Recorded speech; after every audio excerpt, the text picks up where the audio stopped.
आणि आता 10च्या महत्त्वाच्या 25 बातम्या आपण बघूयात। विधानसभेच्या जागावाटपाबाबत महायुतीची दिल्लीमध्ये बैठक होणार। पुढील आठवड्यामध्ये शहांच्या उपस्थितीत महायुतीची बैठक होणार आहे, सूत्रांची ही माहिती। मालाड आणि कांदिवलीमधील अजित पवार गटाच्या कार्यकर्त्यांकडून बॅनरबाजी। अजित पवारांचे भावी मुख्यमंत्री म्हणून लागलेत बॅनर। महिनाभरामध्ये महाविकास आघाडीचा जागावाटपाचा फॉर्म्युला ठरेल। ऑगस्टपर्यंतच जागावाटप पूर्ण होईल। सप्टेंबरमध्ये उमेदवार देऊ, नाना पटोलेंची माहिती। महाविकास आघाडीला मत म्हणजेच महायुतीच्या योजना थांबवण्याला मत। ठाकरे सरकारनं आमच्या 18 योजना बंद केल्या, बावनकुळेंचा हल्लाबोल।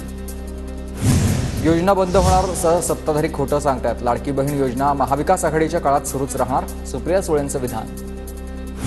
काही लोक इकडे तिकडे गेलेत, ते केवळ स्वार्थासाठी। शरद पवार गटामध्ये प्रवेश करणाऱ्यांवर अजित पवारांची टीका। निवडून आलेला प्रतिनिधी 2च महिन्यामध्ये स्वतःला मालक समजायला लागला। धनंजय मुंडे यांचा खासदार बजरंग सोनवणे यांच्यावर निशाणा। वादग्रस्त IAS अधिकारी पूजा खेडकरच्या पुण्यातील घरासमोरील अनधिकृत बांधकाम हटवलंय। महानगरपालिकेच्या नोटीसनंतर सिमेंट कॉन्क्रीटचा कचरा खेडकर कुटुंबांनाच हटवलाय। पोलीस कोठडीमधील जेवण बेचव आहे। आता मनोरमा खेडकर यांनीही आरोप केले। जेवण बेचव असल्याचे आरोप पुणे पोलिसांनी मात्र फेटाळले।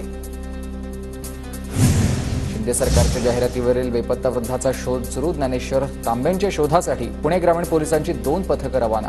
पुणे ग्रामीण पोलीस अधीक्षक पंकज देशमुख यांची माहिती।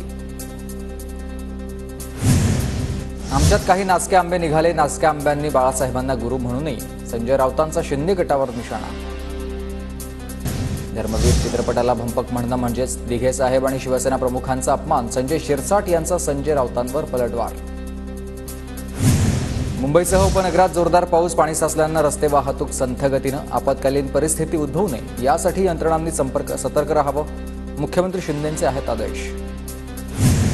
रत्नागिरीतल्या खेडगाव जगबुडी नदीवरील नवीन पूल खचलाय। जगबुडी नदीवरील नवीन पुलाला तडे। रत्नागिरीतील काजळी नदीला पूर। सोमेश्वर रस्ता पाण्याखाली, अनेक गावांचा संपर्क तुटला।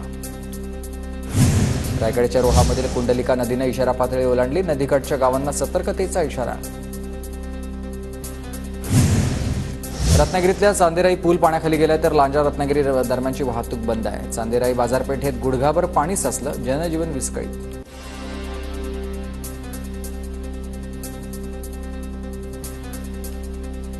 मुसळधार पावसामुळे चंद्रपुरातील शाळा आणि महाविद्यालयांना सुट्टी। अतिवृष्टीच्या इशाऱ्यानंतर शाळा आणि महाविद्यालयांना सुट्टी जाहीर। चंद्रपुरातील जिल्हाधिकारी विनय गौंडांची माहिती। गडचिरोलीतील शाळा आणि महाविद्यालयांना उद्या सुट्टी जाहीर। जिल्ह्यात गेल्या 3 दिवसांपासून मुसळधार पाऊस। सानपाडा हायवेवरील भुयारी मार्गात पाणी साचल्यानं वाहतुकीला फटका, तर ठाण्याच्या शहापूर तालुक्यातही मुसळधार पावसानं जनजीवन विस्कळीत।